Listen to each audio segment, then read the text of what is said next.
வணக்கம் தலைவா, அனைவருக்கும் இனிய வணக்கம்.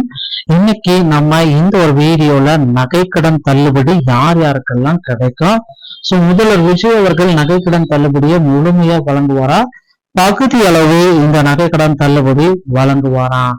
இது குறித்து சில முக்கியமான தகவல்கள் இந்த காணொளி வழங்குகிறது. நகைக்கடன் மற்றும் பயிர்க்கடன் குறித்த முக்கிய தகவல்கள் வழங்குகிறது. இதன்படி குறிப்பிட்ட 8 பொதுத்துறை வங்கிகளில் 5 சவரன் அல்லது 40 கிராமுக்குட்பட்ட நகைக்கடன்கள் மட்டுமே தள்ளுபடி செய்ய தகுதியுள்ளவர்களாக கருதப்படுகிறதுங்க.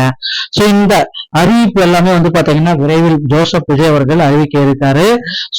உங்களுடைய தள்ளுபடி தகுதியுள்ளவர்களாக கருதப்படும் முறையான ஆதார், ரேஷன் அட்டை விவரங்களை வழங்கியவர்கள் மற்றும் ஓய்வூதியம் பெறும் முன்னாள் அரசு ஊழியர்கள் இந்த சலுகையை பெற முடியும். இருப்பினும் அரசு ஊழியர்கள், கூட்டுறவு சங்க பணியாளர்கள் மற்றும் தவறான ஆவணங்களை சமர்ப்பித்தவர்கள் இந்த தள்ளுபடி பொருந்தாது என விளக்கப்பட்டிருக்கிறது. வெளிமால முகவரில் கொண்டவர்களுக்கும் போலி நகைகளை அடகு வைத்தவர்களுக்கும் இந்த திட்டத்திலிருந்து முழுமையாக தள்ளுபடி செய்யப்படுவார்கள். தகுதியோட பயனாளிகள் பட்டியல் விரைவில் வெளியிடப்பட்டு எந்த கட்டணமின்றி அவர்கள் நகைகளை திரும்ப வழிவகை செய்யப்படும் அப்படின்றதையும் தெல்ல தெளிவாக குறிப்பிட்டு சொல்றாங்க.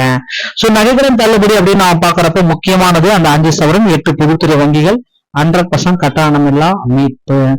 5 வருடங்களுக்கு பிறகு நீண்ட தீர்ப்பு அப்படின்னா இந்த இதுதான். நகைக்கடன் பெறுவதற்கு உண்டான 4 முக்கியமான தோண்கள். எடை வரம்பு, அதாவது 40 கிராமுக்குள்ள இருக்கணும். ஆவணங்கள், ஆதார் மற்றும் ரேஷன் கார்டு கரெக்டா இருக்கணும். இருப்பிடம் தமிழ்நாடு முகவரியா இருக்க வேண்டும். தகுதி அரசு மற்றும் கூட்டுறவு ஊழியர் அல்லாதவராக இருக்க வேண்டும். 41 கிராம் இருந்தா கூட உங்களுடைய விண்ணப்பம் நிராகரிக்கப்படும். தகுதி உள்ளவர்கள் மற்றும் தகுதி அற்றவர்கள் அப்படின்றதுதான் யாரெல்லாம் நிராகரிப்பதற்கான காரணங்கள். சரியான ஆதார் எண் சமர்ப்பித்தவர்கள் தகுதி உள்ளவர்கள், தற்போது செல்லுபடியாக ரேஷன் வைத்தவர்கள் தகுதி உள்ளவர்கள், 2 எண்களையும் கடன் பெறும்போது சரியாக இணைத்தவர்கள் தகுதி உள்ளவர்கள்.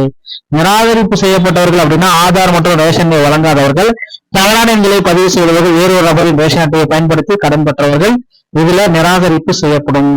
முதற்கட்டமா பாத்தீங்கன்னா தமிழ்நாட்டு முகவரி இருக்கணும். குடும்ப அட்டை மற்றும் ஆதார் அட்டையில் தமிழ்நாட்டு முகவரி. ஆந்திரா, கேரளா, தெலுங்கானா, புதுச்சேரி போன்ற அண்டை மாநில முகவரி என்னன்னா தள்ளுபடி கிடையாது. யாருக்கெல்லாம் தள்ளுபடி கிடையாது பாத்தீங்கன்னா அரசு ஊழியர்கள், கூட்டுறவு சங்க ஊழியர்கள், அவர்தம் குடும்பத்தினர், கூட்டுறவு நிர்வாக குழு உறுப்பினர்கள் மற்றும் அவர்தம் குடும்பத்தினர். போலி நகைகளை வைத்து கடன் பெற்றிருந்தாலும் உங்களுடைய தள்ளுபடி ரத்து செய்யப்படும் அப்படின்னு சொல்றாங்க. பொதுமக்கள் சரியான ஆவணங்களுடன் இருப்பவர்கள் தகுதி. மறுவாழ் முகாம்களில் வசிக்கும் இலங்கை தமிழர்கள், தமிழக அரசின் ஓய்வூதிய குடும்பத்தாரர்கள், பணி ஓய்வுக்கு பின் கடன் பெற்றவர்கள்.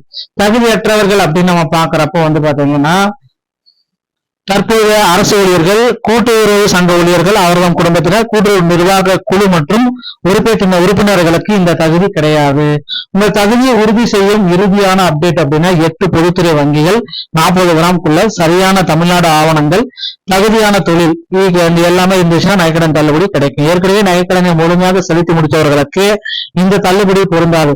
போலி நகைகளை வைத்து கடன் பெற்றிருந்த கண்டறியப்பட்டால் தள்ளுபடி உடனடியாக ரத்து செய்யப்பட்டு மேலும் அவருக்கு அபராதம் விதிக்கப்படும். மாத இறுதி, இந்த ஜூன் மாத இறுதிக்குள்ளார 8 பொதுத்துறை வங்கிகளுக்கு ஒரு அரசாணை ஜிஓ நேரடி அனுப்பப்படும். வங்கிகள் மற்றும் தகுதி ஆவணங்களை சரிபார்த்து பயனாளிகளை உறுதி செய்வாங்க. எந்தவித கட்டணமின்றி மக்கள் தங்கள் நகைகளை மீட்டுக் கொள்ள முடியும். மேலும் பயனுள்ள தகவல்கள் ஏதாவது உங்களுக்கு தேவை அப்படின்னா நீங்களுடைய சேனலை சப்ஸ்கிரைப் பண்ண பெல்ல கிளிக் பண்ணி வச்சுக்கோங்க. மீண்டும் ஒரு நல்ல தகவலோட நான் உங்களை சந்திக்கிறேன். இது எல்லாமே இருந்தா மட்டும்தான் உங்களுக்கு நகைக்கடன் தள்ளுபடி அப்படின்றது உங்களுக்கு கிடைக்கும். ஏதாவது இஷ்யூஸ் இருந்துச்சு அப்படின்னா அந்த தள்ளுபடிய நீங்க பெற முடியவே முடியாது. அதனால இப்பவே உங்களால ரெடி பண்ணி வச்சுக்கோங்க. இந்த ஒரு வீடியோவும் இதை பற்றி தான் உங்களுக்கு விளக்குகிறது. தள்ளுபடிக்கு உண்டான அறிவிப்பு எப்ப வந்தாலும் நம்ம சேனல்ல உங்களுக்கு உடனுக்குடன் தெரிவிக்கப்படுங்க. வீடியோ உங்களுக்கு பிடிச்சிருந்தா நீங்க நம்முடைய சேனலோட இணைந்திருங்க. மீண்டும் ஒரு நல்ல தகவலோட நான் உங்களை சந்திக்கிறேன். நன்றி, வணக்கம்.